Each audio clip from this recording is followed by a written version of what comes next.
Good evening, everyone. I would like to make a toast to Tim and Jennifer. Thank y'all for allowing me to be in y'all's wedding as the best man. Also, thank you for allowing me to be in y'all's lives for these last 5 years. These last 5 years has been crazy, and I hope to make many more years and many more memories with y'all. I would like to start off by asking a question.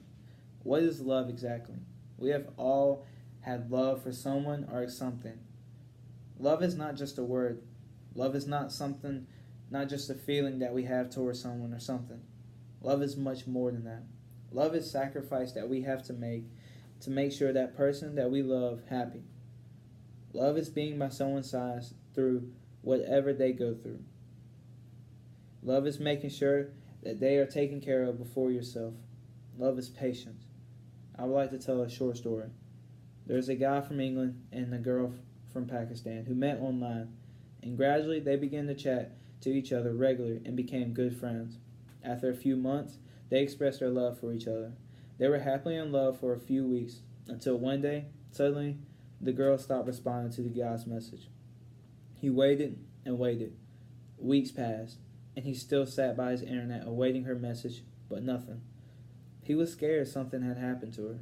His heart felt like it did, but eventually he accepted the fact that their relationship was over. He was heartbroken. He cried himself to sleep every day reading her old love messages. After a few years, he had just started college. After all these years, he stayed away from girls because he couldn't stand the heartbreak. But one girl caught his eyes, a beautiful woman. It was weird because no other girl has caught his eyes, but there was something special about her. So he approached her, but was rejected instantly. He said, "I'm sorry if I offend you by saying I like you." She responded with, "It's not your fault. It's just that I'm already in love with someone."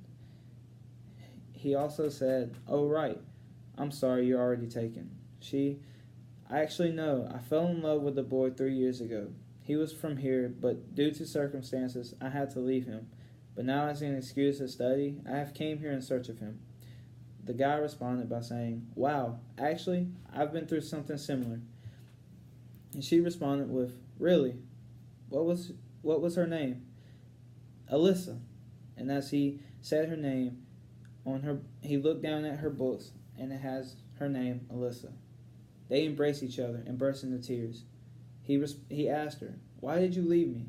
And she responded, I met with a car accident and was in the hospital paralyzed for a year.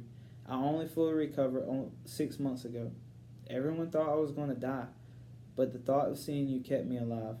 When I got better, I planned to come and see you to surprise you. You told me you only wanted to go to this university, so I applied here too. These last 5 years, I've seen y'all go through a lot of obstacles in y'all's relationship.